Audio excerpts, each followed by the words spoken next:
What's up guys, and welcome to the Bard Guide for Dummies. And no, just because you clicked this video doesn't make you a dummy. More so, this guide is a reflection of how I learned the game, which by all logical sense is quite dumb because I tend to learn through trial and error.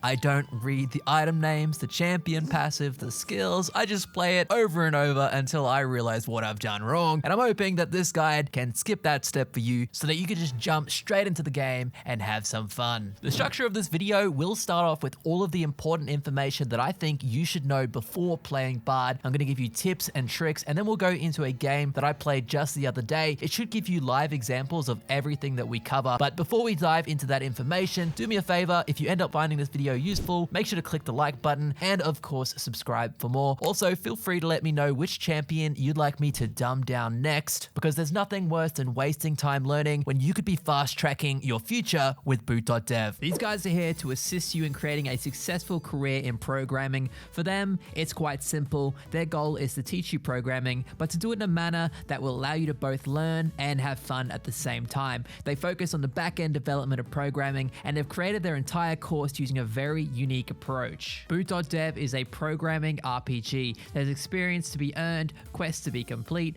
levels and achievements, all on their global leaderboard if you want to get competitive. The founders are both hardcore gamers themselves, and they know what it takes to transition you from gaming into creating games of your own. If you're someone who enjoys learning with others, the Boot.dev Discord community is active, and there's always help if you ever get stuck on your coding challenges. Now, I know not everyone has the means to pay for a membership, so all their content is free to read and watch in guest mode. A paid membership unlocks interactivity and the game that comes with it. What that means is that there's no reason for you to not go and check it out. With Boot.dev, you're going to be learning the back-end development with Python and Go in a self-paced way that feels like a role-playing game. The platform is designed to get you writing a ton of code because they believe that getting your hands on the keyboard and shipping projects is the only real way to learn. If this sounds appealing to you, click the link in the description box and use my code Tilterella for 25% off your first payment to Boot.dev. That's 25% off your first month or your first year, depending on which route you choose. Okay, now that you got tricked by that smooth transition, I think the most important thing to start off with is Bard's passive. It's explained very poorly in the tooltip, so let's do a very quick summary. When you play Bard, chimes spawn periodically around the map for you to collect. These chimes are very important for the champion as they not only increase your damage output, but also provide experience, temporary movement speed, and refund mana. Let's focus on increasing your damage output for now, as I think it's important that you understand where most of your damage will be coming from. Basically, at level 1, you have one little meep following you around. This guy will launch off of you when you auto attack, dealing bonus damage. The following auto attacks after that first one are now going to be piss weak, at least until it recharges and you get that meep back. To get more meeps, you simply need to collect more chimes. It's kind of complicated, but I'm going to try and dumb it down for us. On your screen shows all the important chime checkpoints. The most notable ones include at 5, your meeps slow the enemy. At 10, you will now have 2 meeps following you. At 15, your empowered auto attack will deal splash damage. At 30, you'll get 3 meeps following you. Then at 35, your splash damage has increased range. 50, the limit goes up to 4. 65, the limit goes to 5. In a general game, I'm not expecting you to go over 5 meeps, so we're just going to stop there. Now you should be able to see just how important collecting the chimes are. So whenever you can, roam from lane to collect these chimes as long as it's not impacting your lane negatively. Okay, moving on now, we're going to be looking at Bard's skills. Starting off with his Q, this is of course Bard's stun. I'm assuming you know how it works. I don't really want to go into the basics of that. What I want to teach you though is the best way to utilize it. You should always try to hold it. I've chosen this clip here. It is a great example of holding it in a team fight and waiting for the perfect moment. What I don't want you to do is freak out and use it too quickly for damage. There are going to be situations when you could just use your Q to slow the enemy. When those situations arise, make sure you use all of your meep empowered auto attacks first as they slow the enemy, and also make sure you're timing them one at a time. This is going to maximize the amount of time the enemy is slowed so that your team members can catch up and get the kill. Now we're moving on to Bard's W, which is his health skittles. What I need you to know is that putting extra points into this skill is a very viable option because the healing that you get from it is insane. And unlike other champions, for example, Kale, when you level up the skill, it doesn't increase the mana cost of the healing. So it is going to stay at a flat 70 mana no matter what. A good little trick for you is that once you place the Skittles down, if you put a point into the healing, it will then increase all of the previous Skittles that you have on the floor. So let's say you get damage in an exchange. Instead of putting a point into your queue for extra damage, you can choose to go for the healing. And now instead of only healing 59, it'll now heal close to 100, even though you've already placed it on the floor. You're allowed a maximum of 3 healing Skittles on the floor at any one given moment. But what they don't mention to you is that you can have them on the floor and still use your healing on yourself or a team member as long as you instantly place it onto them. And one last tip, make sure to always place those healing Skittles before you go to pick up a chime because they give a mana refund. You want to make sure that you're utilizing your mana pool as efficiently as possible. Moving on to Bard's portals, which is a key component to his kit. I don't intend on showing you every single portal. I'm just going to go over a couple, the ones that I think you should know before you start off. And as you may have guessed, this is not one of those portals. First one, of course, starts in the spawn where you can portal through and get to lane quicker. When you're first starting out, I highly suggest that you use normal cast. This is going to give you a feel for where you're going to end up with the portal. It makes it a lot easier, especially when you're under pressure, but eventually you're going to be able to quick cast this. All you need to do is run down and then click somewhere here along this wall, and that is going to portal you through. It's not as perfect as aiming it thoroughly, but it gets you there a lot quicker. Okay, portal number 2, there's going to be situations where you recall, your portal is not available, and you can walk forward and go to this wall and simply portal all the way through. But the quickest way to do it is to run down to this rock and then spam click along the wall, and this is going to give you a nice portal back to lane. Sometimes it's more important than others, but it's still something you should get in the habit of. The third most important portal is the alcove portals. These are going to help you escape ganks as they can take you back to your tower so you can just avoid using your flash. It's simple to do, just run next to the chalice and then click along the wall. It's important to note that the map is mirrored, so everything I teach you on this side can be done on the other. You can also portal through to the bottom tower by running to the chalice, spamming along the wall, and if you really take your time, you can use the normal cast to aim straight under the tower. So if you're trying to bait the enemy team, you can land all the way down here and they die to the tower. As a little bonus, you can also portal the other way through if you want to avoid vision or set up some kind of gank. It's not used as often, but there is still play there for it. Of course, there are plenty more portals that you need to learn. I'm just saying these are the important ones that are going to be most useful for you in your average game. Now, for the last one, we're just going to briefly touch on Bard's R because it's one of those skills that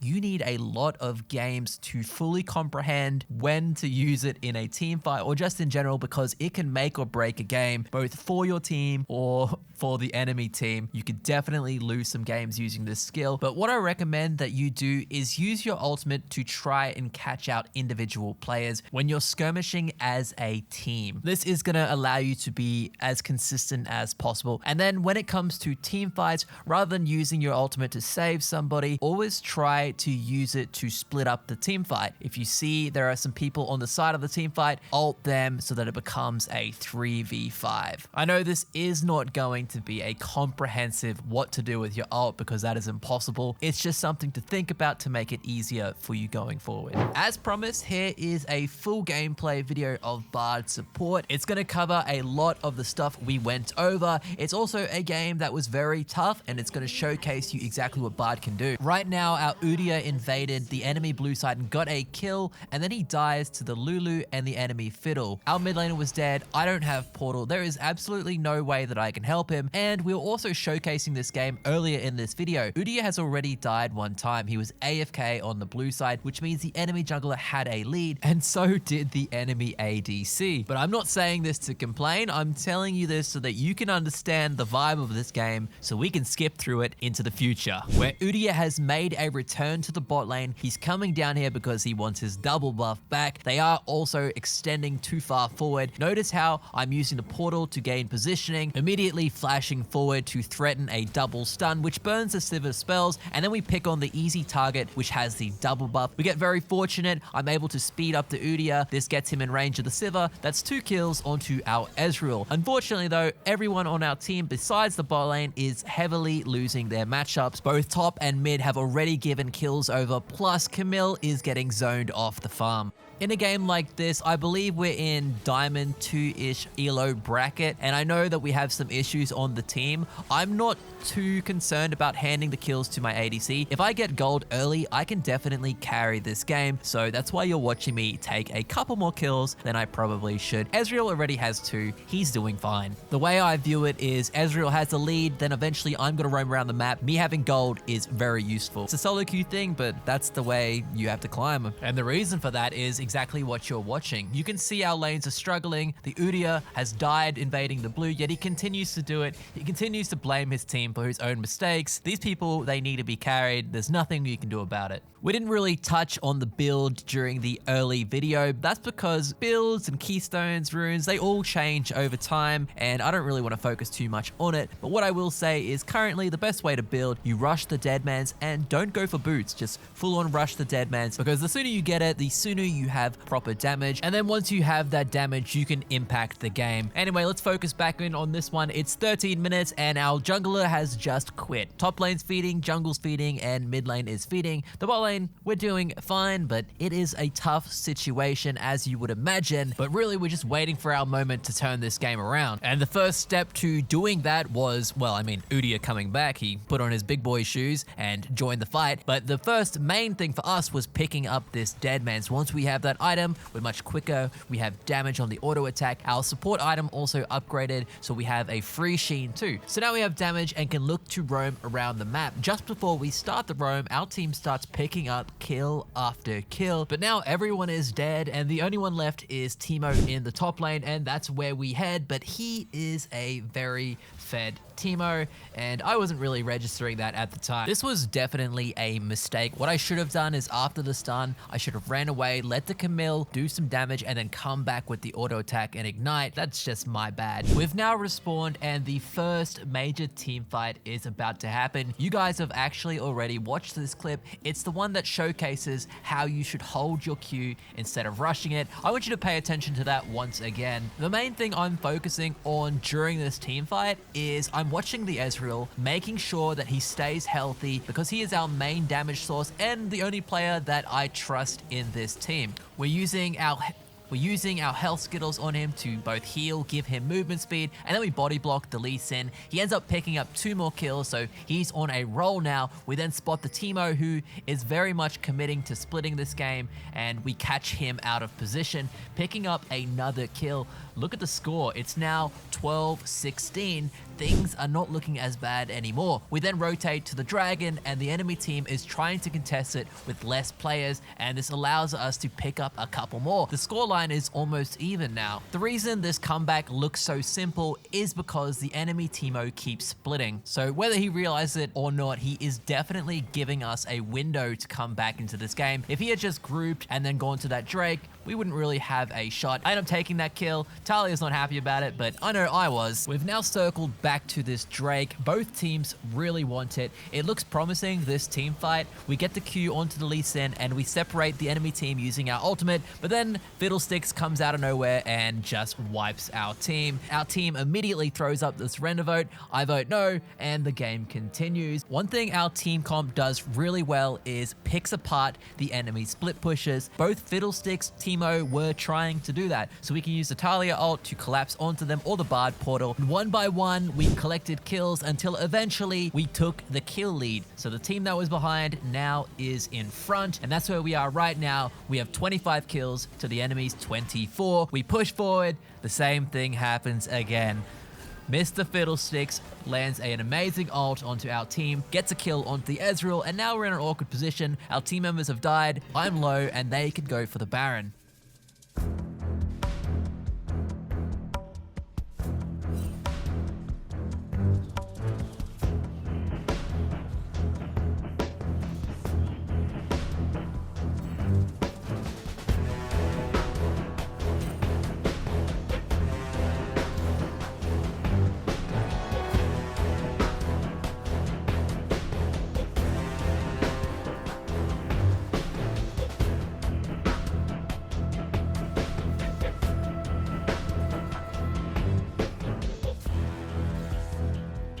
Right there is exactly what is so broken about Bard. Just being able to stall out objectives, it's insane. At this point, we are now well over 28 minutes into this game. Camille is up against a Teemo who has completely dumpstered him. He's super fed and his shrooms are hitting like a truck, yet he refuses to swap out to the sweeper. This makes it extremely difficult to enter these types of team fights because we have no control of this area.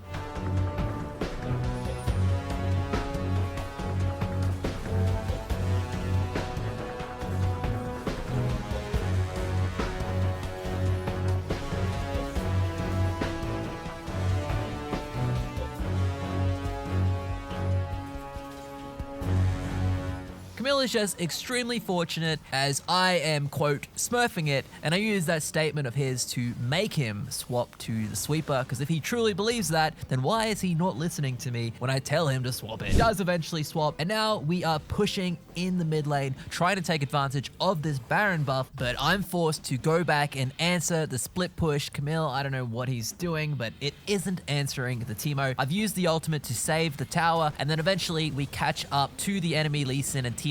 Both of them died to us, which gives us an opportunity to now push this top lane. We use the Baron and 2 of them dead to open up this tower, and we're in the same situation where the Fiddlesticks ults our face and completely puts a stop to our push. That was definitely my fault again. If I had paid more attention, I could have stood back and used my ult once it came up in 2 seconds, and maybe it would have changed the outcome. I'm not too sure. Either way, we fast forward now a couple of minutes where we're pushing the mid lane, trying to open it up. Things are looking good. We managed to get a kill onto the Sivir, so it's a 4v5. If we're looking to open up these towers, now is the perfect time. I don't get to see it on my screen, but Lee Sin insects Talia under the tower, and that's where this fight takes off.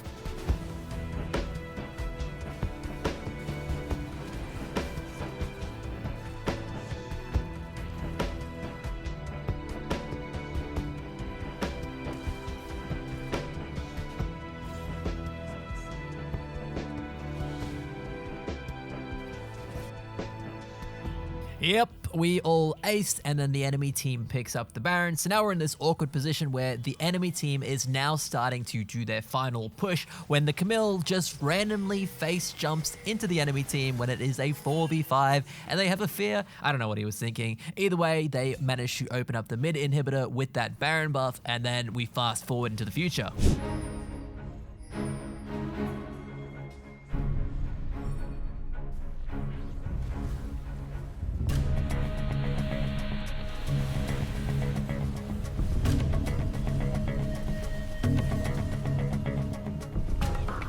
Unfortunately, even though we did try our best and we managed to claw it back, there was plenty of opportunities for us to close this game out. We just didn't have what it took. The Fiddlestick ult plus the shrooms, they were just too much for our team to handle. We didn't have that teamwork, but that is okay. Hope you enjoyed today's video and learned a thing or two about Bard. If you end up trying him out, make sure to let me know. Thanks for watching, and I'll see you guys in the next video. Y'all ain't on this level, bitches, Tilterella.